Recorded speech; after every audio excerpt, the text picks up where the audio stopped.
Yo, this is Smitty2447. I'm down here with Con Freaks and Geeks. And obviously, if you've been here at EVO, you've seen this amazing museum of amazing sticks going on here. I'm here with the man, the myth, the legend, Mark, whose collection it belongs to. Mark, how you doing? How's the convention been so far? It's day one. What's good, brother? How you been? I'm doing well, you know, very happy for people to come back here. EVO 2024, new venue, have a lot more people than we've had in previous years. This is just nice to see people come out here, play fighting games, but also celebrate the culture. I mean, a big part of the culture is the controllers that we use, and the Arcade Stick Museum, what we're calling it this year is the Beyond the Arcade Stick exhibit. So we have a lot more than just arcade sticks. It's more about the culture and what people are using nowadays. Absolutely. And what made you said now that this is the third year that you've been out here. What made you want to get involved? Like, what did that process look like? So what made me want to get involved with like having this stuff here? Yeah. So I guess I should preface this. So I'm the director of business development for EVO. I help run the show. I do a lot of the negotiations with a lot of the partners and publishers that are here at the event.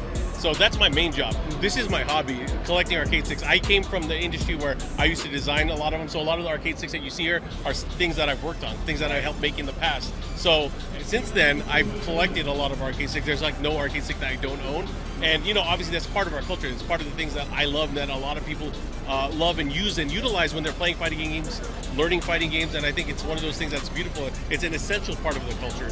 So I love to curate that kind of stuff, be able to do some storytelling and talk about how we got from, you know, the early days of Street Fighter 1 all the way to where we're at now with Street Fighter 6. So again, fighting games have a long and rich history, and it's all about how we got there and what we used to get there. So I love showing off the tools of the trade. And you know, this is the third year, as you mentioned, that we're doing this. This collection has actually traveled across the world. We've done it at EVO in Las Vegas starting in 2022, and then we went to EVO Japan.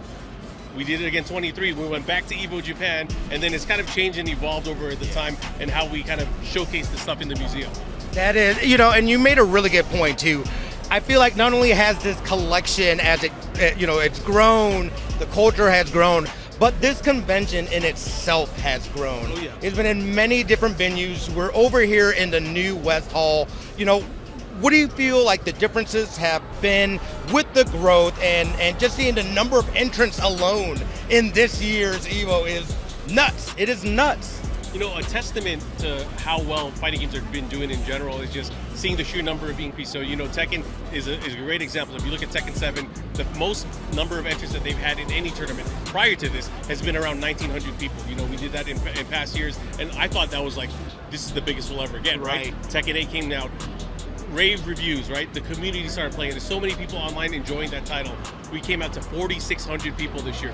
That is an insane number. More than double the peak that we've ever had for that game. But that just shows you the level that we're at in fighting games.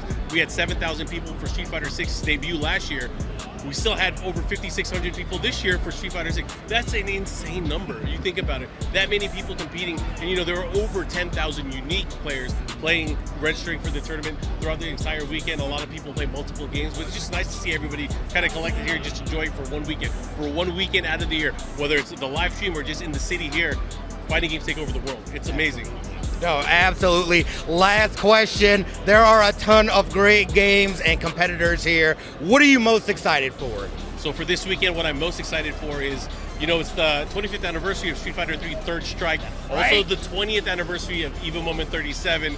And I feel like because we are closing out the finals day 2, is going to be closing out with Street Fighter 3 Third Strike. I think that's one of the ones to watch out for. Obviously, players from around the world, some of the top dogs from Japan are here. It's going to be nice to see an old game on the stage again for the first time in a long time, especially here in Las Vegas. So I'm excited to see the finals for that. But I'm a Tekken fan as well. On Sunday, we're looking forward to the finals for Tekken 8.